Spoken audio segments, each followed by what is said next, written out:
राजा उपरिचर एक महान प्रतापी राजा था। वह बड़ा धर्मात्मा और बड़ा सत्यवर्ती था। उसने अपने तप से देवराज इंद्र को प्रसन्न करके एक विमान और न सूखने वाली सुंदर माला प्राप्त की थी। वह माला धारण करके विमान पर बैठकर आकाश में परिभ्रमण किया करता था।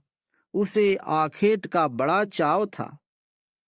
वह प्रायः वनों में आखेट के लिए जाया करता था। उपरिचर की रानी का नाम गिरिका था। गिरिका भी बड़ी सुंदर और पवित्र हृदया थी।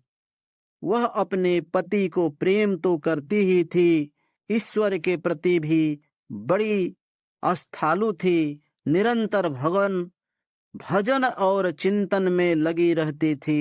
एक बार गिरिका ऋतुमती हुई। 3 दिनों के पश्चात जब वह शुद्ध हुई तो उपरिचर उसके साथ रमण करने से पूर्व ही वन में आखेट के लिए चला गया। राजा आखेट के लिए चला तो गया, किंतु उसका ध्यान रानी के साथ रमण करने की ओर लगा ही रहा। दोपहर का समय था। राजा वन में एक अशोक वृक्ष के नीचे बैठा हुआ था। शीतल और सुगंध हवा चल रही थी। मृदुल स्वरों में पक्षी गान कर रहे थे। राजा का ध्यान रानी की ओर चला गया। वह रमण के संबंध में मन ही मन सोचने लगा। राजा कामातुर हो उठा और उसका प्रिय अस्खलित हो गया। राजा ने सोचा, उसका प्रिय व्यर्थ नहीं जा सकता। अतः उसने अपने प्रिय को एक दोने में रखकर विमान में बैठे हुए बाज पक्षी को बुलाकर उससे कहा, तुम इस दोनों को ले जाकर मेरी रानी को दे दो। वह इसे अपने गर्भ में धारण कर लेगी। बाज दोने को मुख में दबाकर राजा के भवन की ओर उड़ चला। वह यमुना नदी के ऊपर से उड़ता हुआ चला जा रहा था। सहसा एक दूसरे बाज की दृष्टि उस पर पड़ी। उसने सोचा, यह अपने मुंह में खाने की कोई वस्तु दबाकर जा रहा है। अतः उसने उस बाज पर आक्रमण कर दिया। दोनों बाजों में घमासान युद्ध चलने लगा। परिणाम यह हुआ कि पहले बाज के मुंह से दोने छूटकर यमुना के जल में गिर पड़ा। दोने में रखा प्रिय पानी में मिल गया। एक मछली की प्रिय पर दृष्टि पड़ी। उसने सोचा, यह खाने की वस्तु है। अतः वह उसको पानी के साथ निगल गई। अतः फलतः यह हुआ कि मछली गर्भवती हो गई। दासराज नामक मलाह को वह मछली शिकार में मिली। जब उसने मछली के पेट के बीचों बीच से काटा तो उसके पेट से एक बालक और एक बालिका निकली। दासराज ने दोनों को उपरिचर को भेंट कर दिया। उपरिचर ने बालक को तो अपने पास रख लिया, पर बालिका को दासराज को लौटा दिया। दासराज उस बालिका को अपने घर ले जाकर उसका पालन पोषण करने लगा। दासराज ने बालिका का नाम सत्यवती रखा। वह मछली के पेट से उत्पन्न थी, इसलिए उसका शरीर से मछली की सी गंध निकला करती थी। अतः लोग उसे मत्स्य गंधा भी कहा करते थे। मत्स्य गंधा धीरे धीरे बड़ी हुई। वह बड़ी रूपवती थी।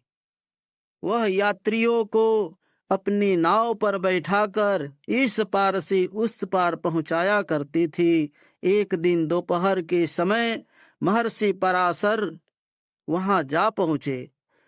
वे मत्स्यगंधा को देखकर उस पर मुग्ध हो गए। उन्होंने उससे कहा, सुंदरी, तुम्हें अपूर्व सुख मिलेगा, मैं तुम्हारे साथ रमण करना चाहता हूँ। मत्स्यगंधा ने उत्तर दिया, महर्षि, आप यह कैसे बात कर रहे हैं? दोपहर का समय है, आसपास लोग बैठे हुए हैं, मैं आपके साथ रमण कैसे कर सकती हूँ? पराशर जी ने अपनी योग शक्ति से चारों ओर कुहारा पैदा कर दिया और बोले, अब हमें कोई देख नहीं सकता, तू निसंचित होकर मेरे प्रस्ताव को स्वीकार कर ले।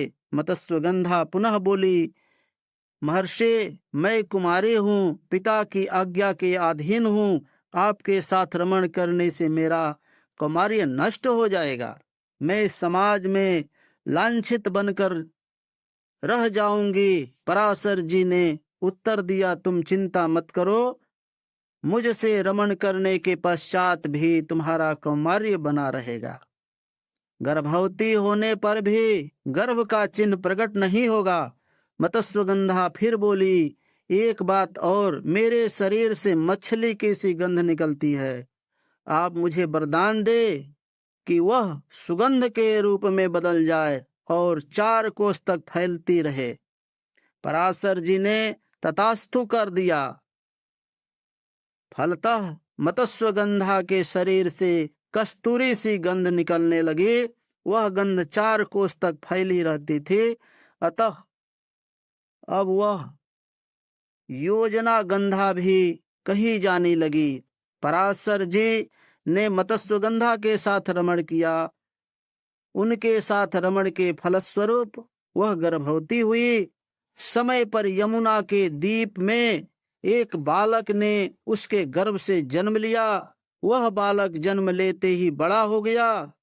वह तप करने के लिए वन में चला गया। वही बालक जगत में वेद व्यास जी के नाम से प्रसिद्ध हुआ।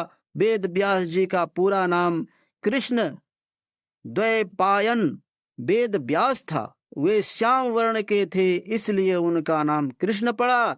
वे 2 द्वीपों के बीच में पैदा हुए थे, इसलिए द्वैपायन कहे जाते थे। वेदों के पंडित होने से वेद व्यास कहे जाते थे। वेद व्यास जी अमर हैं, वे आज भी धरती पर विद्यमान हैं और किसी किसी को दर्शन देकर कृतार्थ करते हैं।